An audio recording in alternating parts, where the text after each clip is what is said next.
Selamat pagi Bapak dan Ibu. Kembali lagi nih di hari Rabu tanggal 18 Mei 2022, kita G Education akan memberikan keadaan pasar nih. Gimana keadaan pasar tadi malam? Nah, mungkin gimana nih Bapak-bapak dan Ibu-ibu, adakah yang cuan tadi malam? Beberapa 3 indeks kemarin hari Senin sempat menurun ya, tapi hari ini sempat mengalami kenaikan. Kalau kita lihat dari Dow Jones Industrial Average, kita lihat naik sekitar 1,34%. Ya, S&P juga naik 2,02% dan yang Nasdaq juga ya melejit di 2,76%.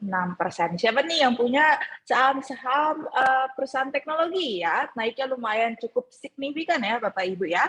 Nah, kenaikan ini kenapa? Karena beberapa investor udah mulai nih merasa minggu ini adalah minggu-minggu pemulihan. Kalau kemarin sempat penurunan ya, saya sempat mention kalau misalnya masih ragu. Nah, sekarang udah mulai nih untuk memasukkan dana mereka dari aset-aset yang aman ke aset yang sedikit agresif. Nah, kalau tadi pagi kita lihat dari indeksnya berjangka gitu ya, siapa sih yang nggak mau take profit setelah tadi malam naik ya? Indeks berjangka sedikit mengalami penurunan, tapi tipis ya Bapak dan Ibu, sekitar di 0,09% untuk Dow Jones, S&P 500 0,15%, Nasdaq di 0,29%, Russell 2000 di 0,15%, Nike turun tipis 0,04%, Eurostock naik 0,16%, DAX naik 0,17%, dan VIX naik 3,76%. Jadi ini lumayan ya Bapak dan Ibu ya, jika misalnya mau masuk ke indeks, perhatikan untuk pagi ini mungkin sedikit masih mengalami bullish trend atau downtrend setelah tadi malam, maksudnya bearish trend ya, setelah tadi malam sedikit rally menuju ke bullish trend. Saham apa nih hari ini? Karena tadi malam Nasdaq juga sudah mengalami naik 3,7 sekian persen, gitu ya. Maka kita rekomendasikan saham Alibaba. Siapa sih yang nggak tahu saham Alibaba ya? Perusahaan raksasa gitu ya, e-commerce raksasa di China, di mana kalau kita ngeliat di teknikalnya udah cantik banget ya Bapak Ibu, kena dengan moving average 20-nya di Bollinger Band atau di middle-nya, kita bisa ekspektasi dia akan ke upper band-nya gitu ya, ke 94,7 di resisten pertama, dan bisa juga kalau rally naik ke $96. Oke, dari RSI-nya juga masih di area normal ya, Bapak dan Ibu bisa lihat di area 50 masih oke bisa naik, dan di MACD-nya juga masih di atas 0, jadi oke untuk dibeli jangka pendek. Lanjut kita ke komoditas. Nah, kalau kita ngomongin komoditas nih, kalau misalnya saham lagi bagus ya, komoditas sedikit mengalami penurunan nih Bapak dan Ibu. Penurunannya karena beberapa kota di China itu udah ada pelonggaran gitu ya dari lockdown kemarin. Jadi udah lumayan dilonggarkan sehingga harga dari beberapa minyak mentah mengalami penurunan. Kalau kita lihat dari WTI gitu ya, West Texas Intermediate turun sekitar 1,6%, atau 1,80 dolar gitu ya, ditutup menjadi tadi malam di $112.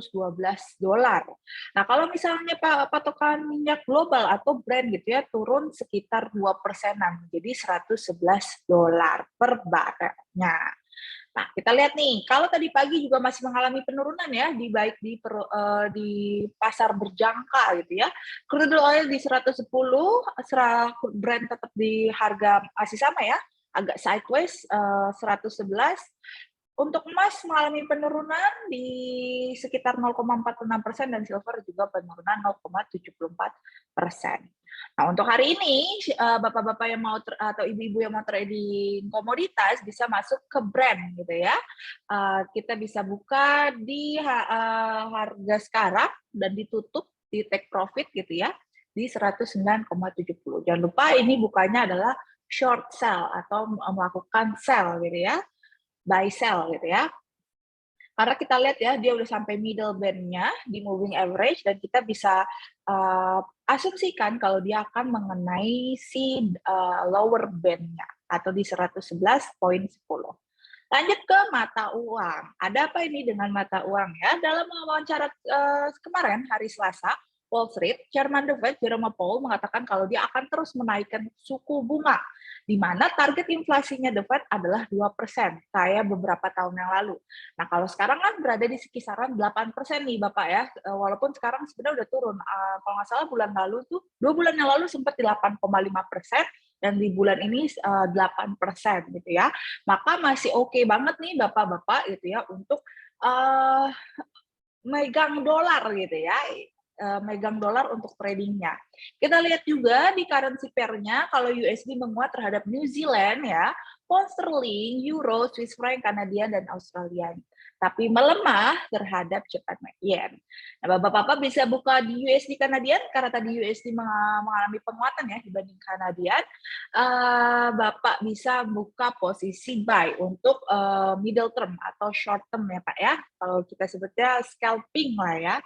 Dan satu lagi, Bapak bisa buka short sell atau buka sell di USD Japan Yen. Dan target profitnya di 128,80.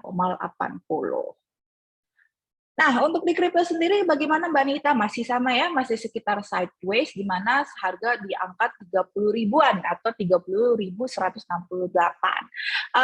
Gimana sih Mbak Nita kalau misalnya kripto sekarang ini, apakah bagus untuk masuk sekarang atau nggak bagus nih? Karena kayaknya volatilitas kripto sekarang lagi parah banget. Memang sih Pak, volatilitas kripto lagi parah banget belakangan ini. Tapi kalau Bapak ingin masuk atau Ibu ingin masuk di cryptocurrency, perhatikan tetap money manajemennya.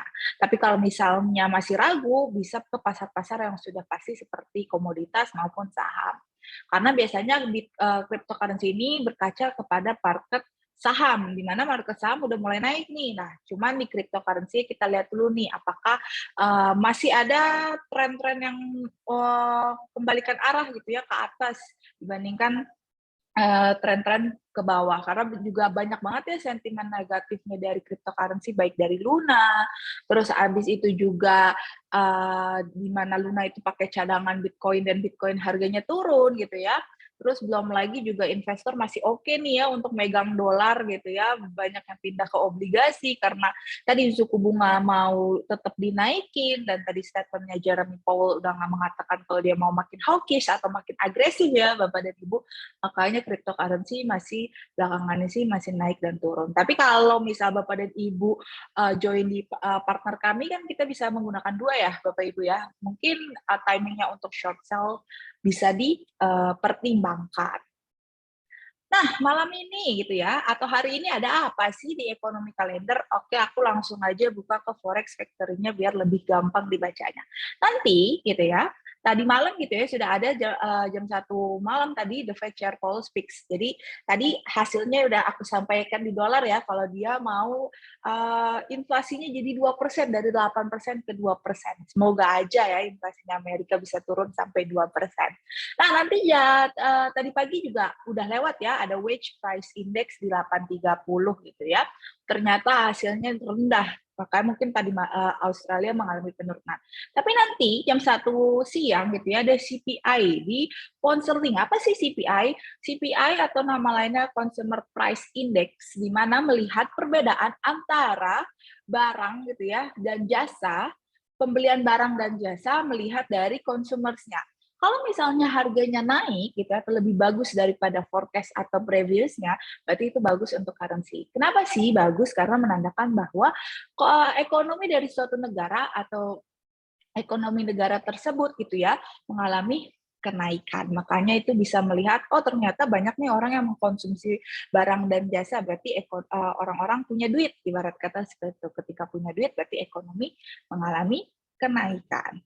Sama juga di Kanada maksud saya gitu ya, jam 7.30 atau jam 8 nanti malam sama ya, ada juga mengukur antara pembelian barang dan jasa melalui consumersnya.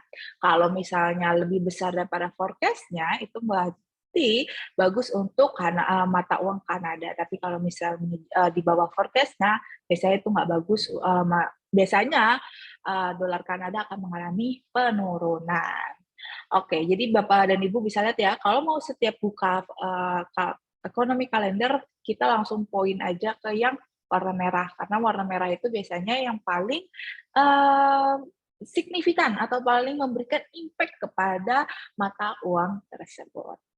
Oke, sekian hari ini untuk morning meeting-nya atau news update-nya. Nanti jika ada pertanyaan bisa langsung ditanyakan ke grup WhatsApp grup atau community group. Oke, terima kasih. Selamat siang dan selamat beraktivitas Bapak dan Ibu.